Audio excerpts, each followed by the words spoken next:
Hello, I'm Recep Tayyip. Today I will present to you the presentation I prepared for my entrepreneurship class homework. This presentation will be about Vecihi Hürkuş and his entrepreneurship. Let's start. Vecihi Hürkuş was born on January 6 in Istanbul. The second child of a family of three children, Hürkuş's father was Faham Bey, a customs inspector, and his mother was Zeliha Nihir Hanım. He was raised by his mother upon the death of his father at a young age. He entered the aircraft school in Yeşilköy and became an airplane pilot. His first flight as a pilot was on May 21, 1916. On November 15, 1916, he completed his aviation education and received his pilot's diploma. Mr. Vecihi, who participated in the operation against the Russians in the 7th Aircraft Company, by getting a pilot's badge during the First World War, made successful reconnaissance and bombardment flights. And in the meantime, he shot down a Russian plane in an air battle. Vecihi Hürkuş is the first Turkish aviator to shoot down a plane. Vecihi Bey, who was later captured by the Russians, managed to escape by swimming from Narjan Island in the Azerbaijan part of the Caspian Sea to raw iron, and returned to his homeland and served in the 19th War Aircraft Company, which was stationed in the Yeşilköy at the beginning of the summer of 1918. He is the pilot who made the first and last flight of the War of Independence. Vecihi Hürkuş was the civil pilot in the War of Independence. He was the first person to enter the Izmir airport and to try to save it from occupation. Mr. Vecihi was awarded the Red Ribbon Medal of Independence. He is also the only one who has been given three commendations by Grand National Assembly of Turkey. He is assigned to pick up a passenger plane that accidentally landed in Edirne, giving the name Vecihi to this aircraft in return for service. Reviewed the idea of building aircraft in Hürkuş, which has been making aircraft projects since 1919. In 1923, he manufactures the first Turkish airplane, using the engines seized from the Greeks as booty. He requested a flight permit for his aircraft. A technical committee was formed for the flyability certificate, but it was delayed because there were no personnel in the technical committee to fly and control the aircraft. Finally, upon the words of one of the technical committee, Vecihi, we cannot give you the license. If you trust your plane, jump, fly, save us too. Hürkuş made its first flight on 28 January 1955 with the plane Vecihi K6. He expressed the enthusiasm of this 15-minute flight in his note as follows: "Maybe I was excited, but without feeling anything of joy, I realized that my bird had been swept off its feet." He took off without permission because he wasn't mercy to allow it, so he was punished. When he was punished for flying without permission, he resigned from the Air Force and went to Ankara and joined the Turkish Aircraft Society, which was being established.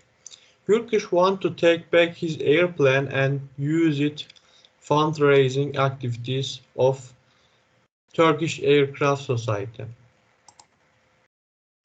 On his turn to Turkey, the board of directors of the Aircraft Society resigned on October 19, 1925.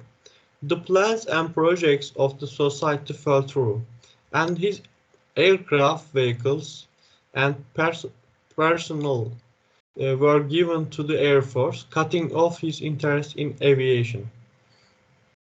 He resigned when Hürkuş was asked to serve in the Air Force again. The Minister of National Defense agrees to establish a factory named Tayyare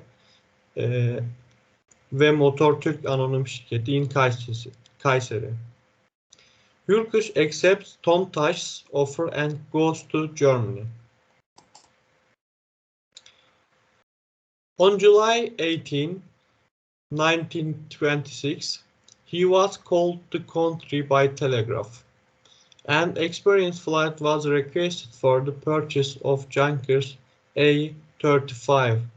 The first parachute show in Turkey was held in Ankara on September 16, 1926.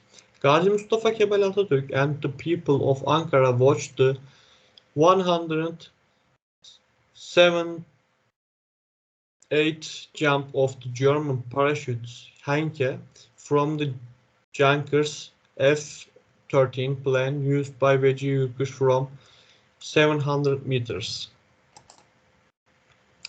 Tomtaş, which is a good start for our national aviation, was unfortunately able to continue its work until 1928. It went bankrupt, or rather went bankrupt in 1928 because of its poor management. The 1930 Industry Congress was held in Ankara, and the domestic goods exhibition was opened in the community center. Hürkuş exhibits paintings and models of domestically made aircraft and the miniature of the Vecihi K-11 type aircraft with a closed cabin with overhead wings and attracts great attention. In 1930, he leased a lumber shop in Kadıköy and built the first Turkish civilian aircraft. Actually, the second aircraft, Vecihi 10-4, within 3 months, it made its first flight on September 27, 1930 in Kadıköy Fikirtepe. In front of a large crowd and press, after this flight, he flew first to Yeşilköy and then to Ankara with Vecihi 10-4. On October 14, 1930, he received the answer that the necessary document was not given because there was no one to determine the technical characteristics of the aircraft.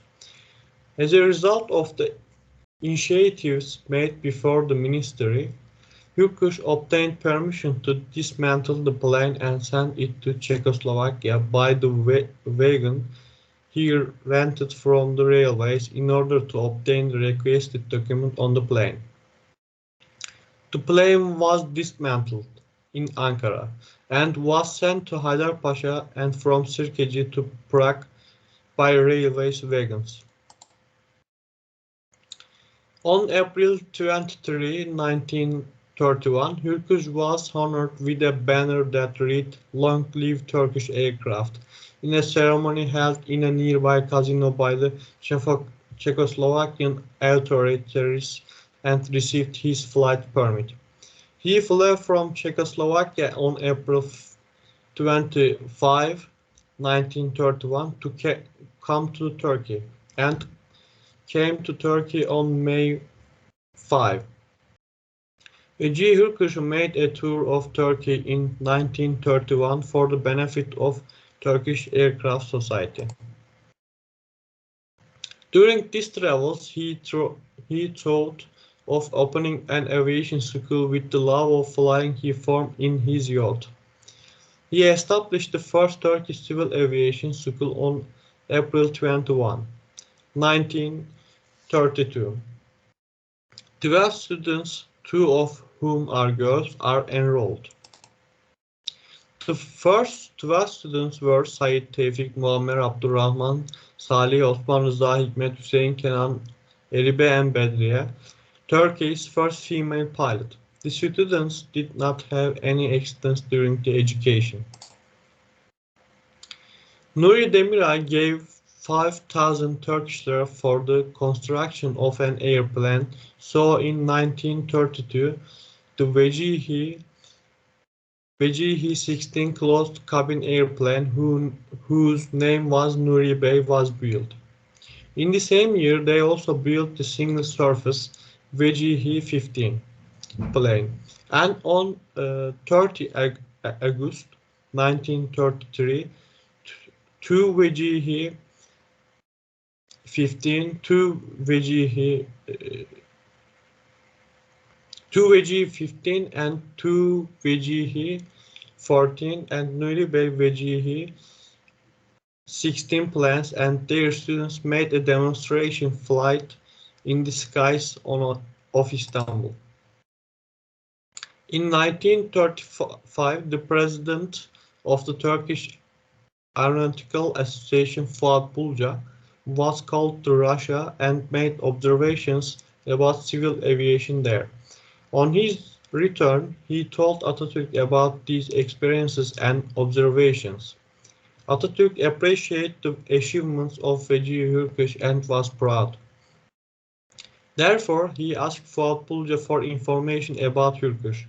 Upon the positive response he received from Fuat Bey, Gazi Mustafa Kemal Atatürk, "Oh, is that so?